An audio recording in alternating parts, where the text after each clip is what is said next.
Eu Certo. comecei a minha carreira junto com a MTV. Eu tinha 18 anos quando a MTV entrou no ar. E foi em 1990 e... acho... 90... 89 foram os testes, que foi quando eu tinha 18 anos. E aí acho que a gente entrou no ar em 90, eu já tinha 19, uma coisa assim. E aí fiquei 2 anos na MTV, de lá já fui pra Globo e lá fiquei por quase 30 anos. Quer dizer, muito tempo, né? Só de caceta. Eu exagerei um pouco, não foram 30 anos, é porque eu arredondo tudo pra mais. Mas só de caceta foram 17 anos.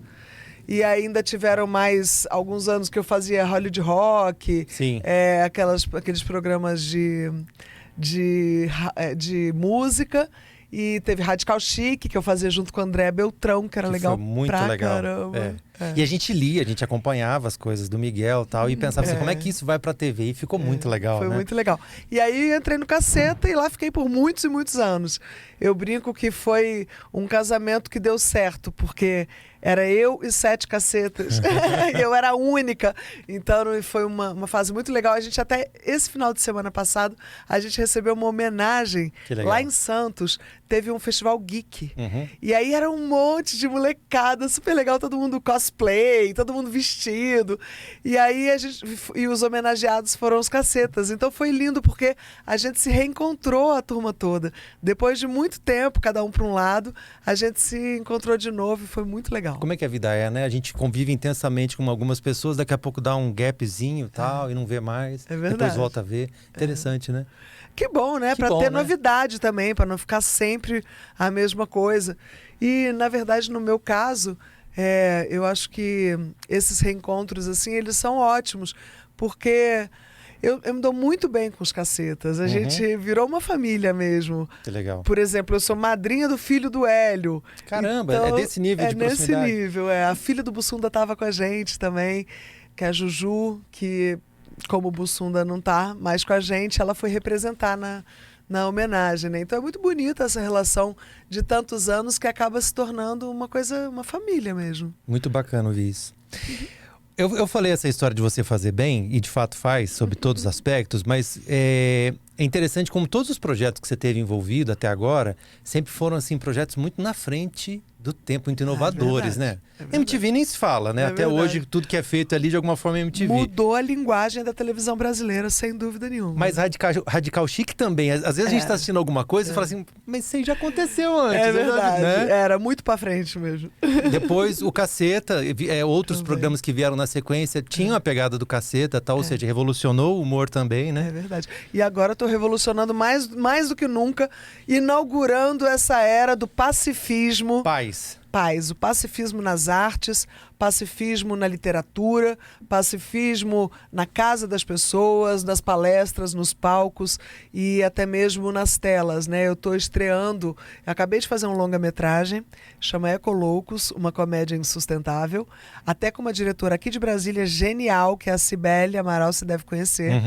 E é a primeira vez que eu estou assinando o roteiro, estou co-roteirista junto com a Cibele e com o Patrick, que é o produtor, a Cibele é a diretora, e eu estou então como roteirista e atriz.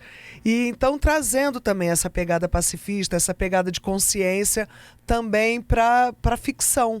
E eu acho que é um momento muito importante de se fazer isso, né? A gente está vivendo tanta dificuldade, tanto desafio em todos os níveis, divisão e mesmo desafios, assim, muita gente passando perrengue, passando fome, precisando de ajuda. Então trazer esses temas de relevância inequívoca, como por exemplo a paz, eu acho que é uma coisa... Eu vou dizer inovadora porque as pessoas estão indo para o outro lado, né? As pessoas estão mais na lacração, né? Cancelando-se umas às outras e ficando ali cada vez mais nas suas pequenas bolhas e ganhando muito like por isso. E eu venho numa tendência diferente, que é a tendência do acolhimento, que é a tendência de você se relacionar com as pessoas, mesmo aquelas com quem você não concorda, mesmo com elas, você se relaciona de uma forma muito respeitosa, sabe? Deixando o espaço para que a pessoa se coloque e ouvindo de verdade. Muitas vezes a gente pode mudar de opinião, Sim. ou outras vezes a gente pode ampliar, né, o olhar, Tolerância. enfim, a tolerância. Então, eu acho que agora, mais que nunca, eu tô com essa pegada à frente do tempo, porque a galera... Parabéns. Obrigada. E é uma coisa, além de muito prazerosa e ter tudo a ver comigo, porque... Eu brinco que, apesar de ter feito humor por muito tempo, a minha imagem ficou mais conhecida pela leveza, pela alegria. Sempre, né? o sorriso. O sorriso. E isso dialoga perfeitamente com a cultura de paz, que é essa cultura que, sabe, recebe o outro de coração aberto, de olhos abertos, de ouvidos abertos, sem fazer nenhum tipo de preconceito, de discriminação. E, para além da tolerância, a gente cultiva a apreciação do diferente, inclusive como uma vantagem estratégica. Aqui no Brasil, a gente tem tantos sangues misturados correndo nas nossas veias. Isso é tão bom, né? Isso é maravilhoso. A gente tem mais aqui para ensinar para o mundo todo o que é conviver com diferenças raciais, de credo, de religião, de estilo de vida, de ideologia política, de tudo. A gente convive de uma maneira que, bom, é para ser pacífica, né? Gostei. Parabéns. Mas é muito legal você levantar esse ponto, essa questão, e eu acho que realmente todos nós precisamos muito pensar nisso.